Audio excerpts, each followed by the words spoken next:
sommes dans la maison du Seigneur. Nous n'avons pas été sauvés pour faire ce que nous voulons faire.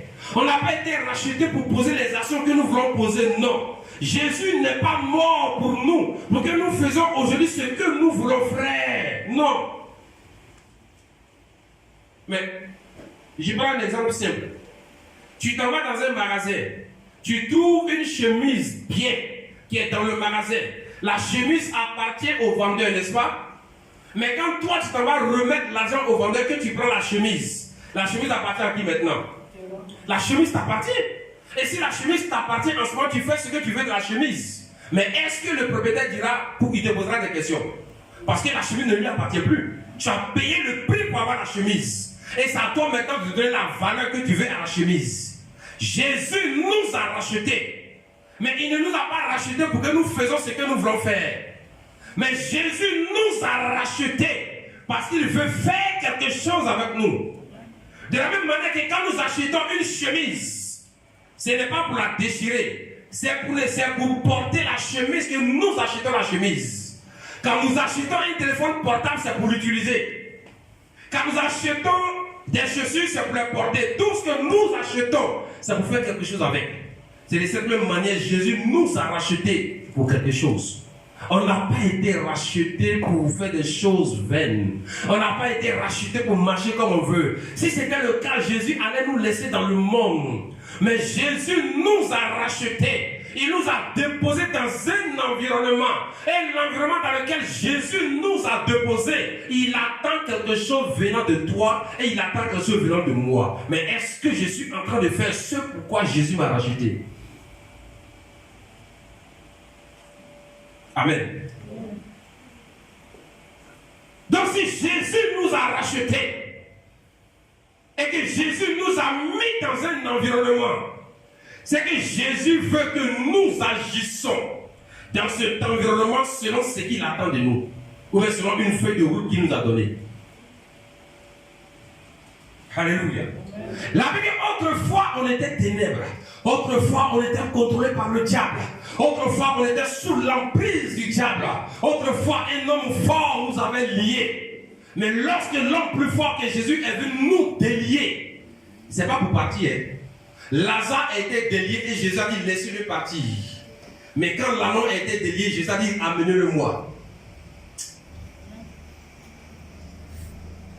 Ça dépend dans quelle catégorie es-tu.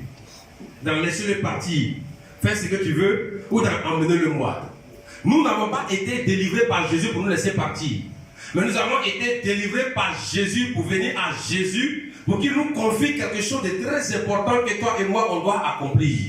Mais la question qu'on doit se poser, est-ce que nous sommes en train de faire ce que le Seigneur attend de nous? Est-ce que nous sommes en train de travailler selon ce que Dieu attend de nous? Est-ce que chacun est assis quelque part en train de faire quelque chose pour le Seigneur?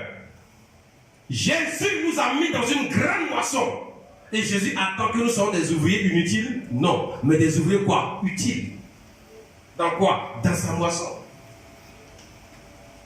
Prends avec moi Olivier, Luc 10, le verset 2. Il leur dit. Il dit à qui? Jésus dit à ses disciples. La moisson est grande. Il dit quoi? La moisson est grande. Il dit elle est petite. Elle est grande. Il précise que la moisson est grande. Mais il y a peu d'ouvriers. Et il nous dit par la suite qu'il y a peu d'ouvriers. Il a constaté qu'il y a peu d'ouvriers. Priez donc le maître de la moisson d'envoyer des ouvriers dans sa moisson. Il dit de prier maintenant le maître de la moisson pour faire quoi? Pour qu'il envoie des ouvriers dans sa moisson. Pour qu'il envoie des ouvriers dans quoi? Sa moisson. Dans sa moisson. Alléluia. Amen. Donc Jésus nous dit ici que la moisson est grande. Alléluia, frère. La moisson est très grande. La moisson est mûre, mais elle est grande. La moisson est mûre, mais elle est élargie. Mais Jésus nous dit quelque chose de très important. Et il nous faut maintenant prier. Qui? Le maître de la moisson. Pour qu'il envoie quoi?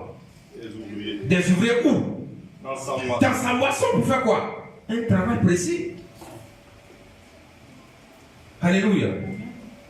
Pour faire quoi? Un travail précis. Il nous informe que la moisson est grande. Il nous informe que le travail est grand. Il nous informe que le monde est en train de prendre du terrain.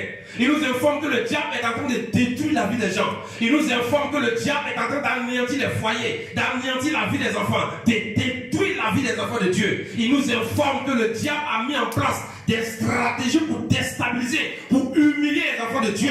Il nous informe que le diable est en train de travailler. Il a donné un travail gratuit à ses agents. Il a donné un travail gratuit à ses ouvriers. Il a donné un travail gratuit à ceux qui opèrent avec lui. Le diable est en train de travailler, frère. Le diable est en train de travailler dans ce monde. Le diable est en train de travailler avec les stratégies. La Bible nous a dit quelque chose de très important. Il dit veillez et priez. Pas pour combattre le diable, non. Il dit mais pour résister aux ruses. Ça veut dire qu'il n'y a pas plus dangereux que quelqu'un qui est rusé. Si ce n'est pas important, Jésus a répondu de veiller. Jésus connaît l'importance de la ruse. Jésus connaît le niveau spirituel de Satan actuellement. Il dit le gars là, il est rusé. On peut te dire il faut résister au diable, frère. Mais on te dit pour la ruse, tu dois veiller. Ça veut dire quoi? Tu dois faire attention à ta vie. Tu dois faire attention à ton entourage. Tu dois veiller sur ta personne même. Tu dois veiller sur ton âme. Tu dois veiller sur ta maison. Tu dois veiller sur tes paroles. Tu dois veiller sur tes activités. Parce que le gars là, il est rusé. Et Jésus te dit qu'il rôde autour de toi cherchant qui dévorer. Si ce n'était pas assez important, Jésus n'allait jamais nous demander de veiller, frère. Le diable refuse de poser le regard sur. Amen.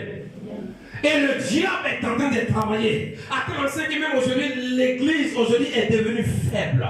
Parce que les enfants de Dieu ne croient même plus seulement à la parole de Dieu, frère. La Bible n'a pas dit l'onction t'affranchit, non. On dit l'onction brise le joug. Mais on dit pour ta délivrance vraie, il faut être affranchi par la vie dans ton cœur. Et tu veux la manifestation. Dieu est souverain. Sa puissance peut se manifester. Mais c'est pas parce que Dieu est en train, ou bien c'est pas parce que tu es en train de voir la manifestation surnaturelle par les dons spirituels que tu vas parce que Dieu est d'accord avec ce que tu es en train de faire. Non, faisons attention. Nous sommes dans un temps où Satan est rusé. Nous sommes dans un temps où Satan est rusé. C'est pour ça que les enfants de Dieu doivent revenir à leur premier amour qui est la parole de Dieu, frère.